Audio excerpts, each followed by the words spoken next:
하나님의 은혜가 여러분들 가운데 함께 하시기를 주님의 이름으로 축복합니다. 오늘 1절과 2절 말씀은 그 시대 상황을 잘 대변해주고 있는 비유와 같은 그런 상황입니다. 한번 볼까요? 3절의 1절 보면 아이 사무엘이 엘리 앞에서 여호와를 섬길 때에는 여호와의 말씀이 희귀하여 이상이 흔히 보이지 않았더라. 물론 사사시대를 보면 하나님께서 여호수아에게 나타나시고 또 사사들에게도 나타납니다. 기드온에게 나타나고 드보라에게도 또 기드온에게도 나타납니다.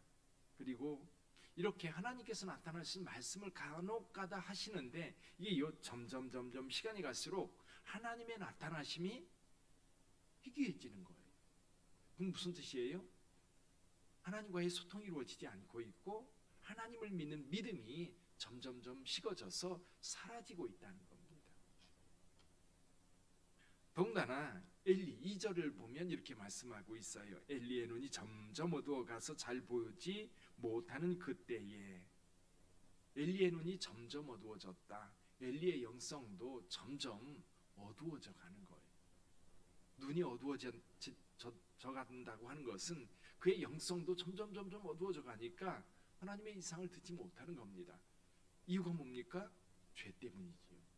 지금 오늘 3장에 그 집안의 죄에 대한 문제를 이야기하고 있어요.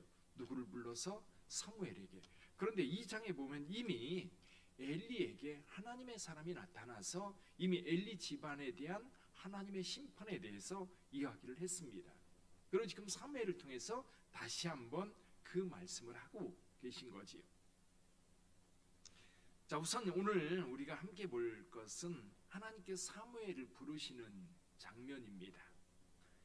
사무엘은 이제 여호와의 처소에 누워 있다. 오늘 여기 보니까 3절에 하나님의 등불은 아직 꺼지지 아니하였으며, 이 말도 굉장히 시사하는 바가 큽니다. 지금 이 사사시대는 너무 어두운 시대, 영적으로 완전히 죽어있는 시대인데 완전히 죽은 게 아니에요. 하나님은 하나님의 백성들을 여전히 살피고 계십니다. 그래서 저와 여러분들도 그런 것 같아요. 신앙생활 할 때에 하나님을 멀리 했어도 하나님은 결코 버리지 않아요. 하나님은 언제나 함께 하십니다. 그래서 하나님께서 말씀하시죠. 어머니가 자기 태에서 난 아이를 잊을지언정 나는 잊지 않겠다. 여러분, 인륜에서 잊을 수 없는 게 뭐예요? 어머니가 아기를 낳았잖아요. 그건 결코 잊을 수 없는 것인데 우리 하나님은 거기에 더해서 우리를 결코 잊지 않는 하나님. 사사시대에 그들의 영성이 다 죽어가도 하나님은 그 백성들을 여전히 사랑하고 계셨던 겁니다. 이제 그 사랑이 누구를 통해서? 사무엘을 통해서 서서히 일어나고 있는 거예요. 사무엘이 그에 있는 여호와의 전안에 누웠을 때 하나님께서 부르십니다. 사무엘아, 사무엘아. 아직 사무엘은 하나님의 음성을 듣는 법을 알지 못했습니다. 하나님께서 한 번도 그에게 임한 적이 없었고요. 그 음성이 들릴 때 사무엘은 벌떡 일어나서 엘리에게로 쫓아갑니다. 당신이 나를 부르셨기로 내가 여기 있습니다. 이 모습을 보면 사무엘은 굉장히 순종적이었던 것 같아요. 그렇죠? 그러니까 자다가 민기적대거나 그런 게 아니라 벌떡 일어나서 내가 여기 있습니다 라고 가서 말하는 모습에 보면 굉장히 신실하고 말을 잘 들었던 것 같아요. 자, 그래서 엘리가 말합니다. 나는 너를 부르지 않았다. 가서 자라. 가서 누웠는데 잠시 후에 또 사무엘을 부릅니다. 이렇게 세 번째 음성을 들었을 때 엘리가 그제서야 깨달아요. 세 번째 불렀을 때 깨달았다는 얘기는 그만큼 엘리의 영성이 지금 많이 이렇게 낮아졌다는 얘기를 하고 있는 거지요. 이미 하나님께서 처음 불렀을 때 자기가 부르지 않았으니까 아, 하나님께서 사무엘을 부르고 있구나 라고 느껴야 되는 거 아닐까 생각해봐요. 근데 세 번째 불렀을 때 그제서야 하나님께서 이 아이를 부르시는구나 깨닫고 사무엘에게 하나님의 음성 듣는 법을 가르쳐줘요. 어떻게 하라고요? 그가 다시 부르거든 이렇게 말하라. 여호와여, 내가 여기 있습니다. 말씀하옵소서 라고 대답하라는 거예요. 9절 한번 볼까요? 9절. 엘리가 사무엘에게 이르되 가서 누웠다가 그가 너를 부르시거든 내가 말하기를 여호와여 말씀하옵소서 주의 종이 듣겠나이다 하라 하니 이에 사무엘이 가서 자기 처소에 누우니라. 하나님이 또 부르셔요. 사무엘아 사무엘아. 혹시 하나님께서 이렇게 여러분을 부르신 적 있으세요? 여러분, 하나님께서 우리에게도 동일하게 말씀하세요. 사무엘에게만 말씀하시는 것이 아니라 저와 여러분들에게도 음성으로 들려주시기도 하고 마음의 느낌으로도 오기도 하고 환상 중에나 꿈을 통해서도 하나님께서 말씀해 주십니다. 여러분, 그 말씀이 들릴 때 우리에게 중요한 태도가 뭐예요? 겸손하게 그 말씀 듣는 것. 듣고 그냥 외면하는 게 아니라 그걸 가슴에 새기고 실천하는 거지.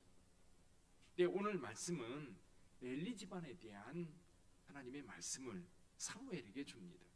자, 사무엘이 이제 선지자로 부름받았고 선지자로서의 사역을 시작하는 상황입니다. 하나님께서 하나님의 뜻을 누구한테 가르쳐 주셨어요? 엘리에게 가르쳐 주시는 거예요. 하나님의 뜻을 사무엘에게 가르쳐 주시고 계세요. 그래서 이 사무엘이 하나님의 뜻을 받아들이고 그리고 그 말씀을 들었는데 하나님께서 사무엘을 부르신 줄 엘리가 알고 엘리가 사무엘을 불러서 말합니다.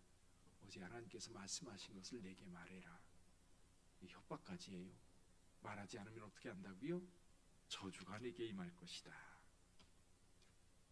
근데 사무엘은 말하기를 두려워했어요. 왜 두려워했습니까? 엘리 집안에 대한 심판을 이야기하니까 여러분, 좋은 이야기는 하기가 좋아도요 나쁜 이야기는 여러분 굉장히 이야기하기 힘듭니다. 그래서 말하기 힘들었는데 엘리가 이야기하라니까 사무엘은 하나도 숨기지 않고 자세히 말했다는 것. 결국 엘리는 하나님의 뜻을 받아들입니다. 여호와시니 선하신 대로 행하실 것이다. 그래서 결국 엘리 집안은 그렇게 무너져 내립니다. 자, 오늘은 하나님의 음성 듣는 것에 대해서 잠깐 생각해 보시죠. 여러분들도 하나님의 음성을 여기 계신 분들은 여러 차례 들으면서 오늘까지 오셨을 겁니다. 자, 하나님의 음성 어떻게 들을 수 있죠? 여러분들이 들은 하나님의 음성, 여러분이 들은 하나님의 말씀은 어떤 것이 있어요? 어떻게 여러분들에게 들리셨어요? 여러분, 우리가 하나님의 음성을 여러 가지 방법으로 들을 수 있는데요, 하나님의 말씀을, 하나님의 음성을 가장 강력하게, 정확하게, 분명하게 들을 수 있는 게 뭐예요? 하나님의 말씀입니다. 이미 주어진 하나님의 말씀. 이미 주어진 하나님의 말씀은 우리에게 주신 말씀이거든요. 근데 이제 중요한 게 뭐냐면 이 말씀이 내 상황에 맞게 주실 때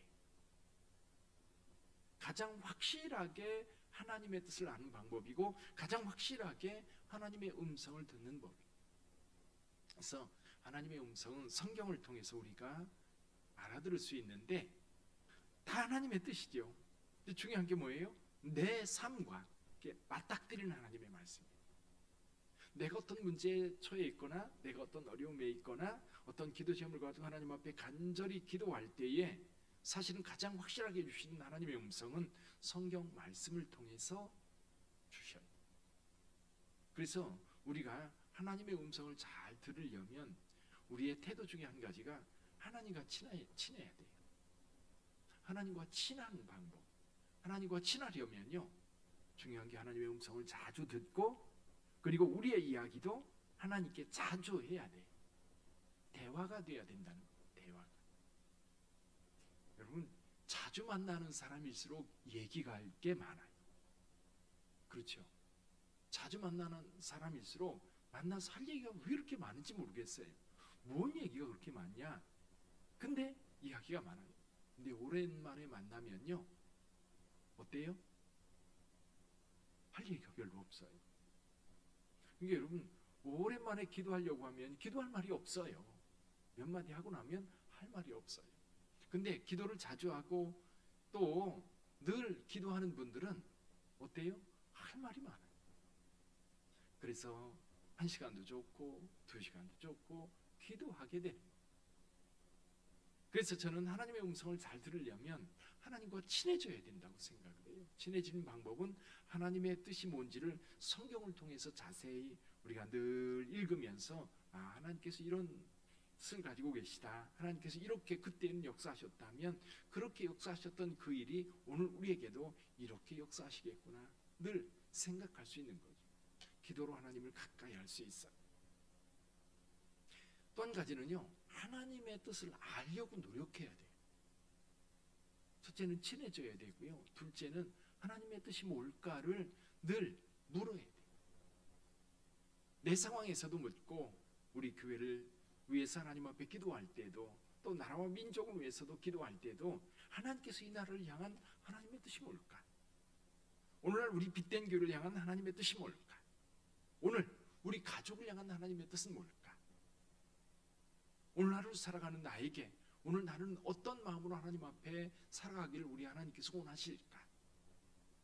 늘 마음에 하나님의 뜻에 대한 궁금함이 있어야 돼요. 그래서 그 뜻을 구하는 거예요. 하나님, 오늘 내가 이렇게 살고자 합니다. 저 같은 경우는 요즘에 이제 지방회장으로 여기저기 설교할 일이 많은데 늘 설교할 일이 있을 때에 여러분 그 교회를 생각하고 그 상황을 생각하는 거예요. 우리 교회에서는 우리 교회 상황, 이번 주에는 어떤 말씀을, 다음 주에는 어떤 말씀을, 한 달 전에 기도하면서 이제 5월달은 가정의 달이잖아요. 가정의 달, 어린이 주일, 어버이 주일, 부부 주일, 청소년 주일, 그러면서 제가 이제 말씀을 준비하면서 생각해요. 그것도 내내 한 달 내내 기도하면서 우리 성도들에게 작년에 이런 말씀을 전했는데, 재작년에 이런 말씀을 전했는데, 주일아 엊그제 어린이 주일 말씀을 전할 때에도 이 말씀을 우리 교회에서 2번 전했어요. 동일한 내용인데 본문 말씀은 19년에 전했던 말씀인데 그 말씀을 가지고 다시 묵상하다 보니까 오늘 우리에게 필요한 것이 어떤 것일까? 우리 하나님께서는 이 말씀을 어떻게 우리 성도들에게 전하기를 원하실까? 묻지 않으면 엉뚱한 얘기할 수밖에 없어요. 그러다 보니까 저와 여러분들도 늘 오늘 하루를 살아가면서 오늘 하루는 어떤 마음으로 하나님 앞에 살아가야 될까 물으면서 하나님은 나에게 어떤 마음으로 살기를 원하실까? 그렇죠? 내가 하나님의 일을 하려고 하는데 어떤 마음으로 이 하나님의 일을 하시기를 원하실까? 그래서 늘 하나님의 뜻을 알고자 하는 사람에게 하나님의 뜻을 알려주시는 줄 믿습니다. 아멘. 그래서 그 하나님의 뜻을 알려고 여러분들이 노력해야 되는데 그것은 하나님의 말씀을 통해서 또는 기도를 통해서 그리고 또 한 가지 하나님께서 여러 상황 속에서 말씀하셔요. 환상 중에도 말씀하시고 꿈 중에서도 말씀하시고 지나가는 사람들을 통해서도 말씀하시고 어스틴 같은 경우는 어린아이들이 놀고 있는 그 상황 속에서 하나님의 음성을 듣기도 하고 또 코바티스토 미네라고 하는 영화 있잖아요. 베드로와 어린아이가 이 박해받는 로마를 떠날 때에 이 바람이 불지 않는데 나무가 이렇게 로마를 향해서 이렇게 휘어지는 모습을 보면서 하나님이 로마로 향해서 가고 있다는 것을 깨닫게 돼요. 주여 어디로 가시나이까? 라고 묻게 되죠. 그래서 저와 여러분들이 오늘 하루를 살아갈 때도 그냥 시간 되는 대로 또 직장 생활에 쫓기며 또 가정의 여러 가지 일 때문에 쫓겨가면서 살아가는 것이 아니라 오늘 새벽 기도하는 것이 그건 것 같아요. 새벽에 딱 나와서 오늘 말씀 듣고 오늘 내가 이 말씀 붙잡고 하나님의 뜻대로 살아야지. 하나님께서 나를 향한 하나님의 뜻은 뭘까? 물으시고 그 마음으로 오늘 하루를 살아가는 저와 여러분들이 되기를 주님의 이름으로 축복합니다. 기도하겠습니다.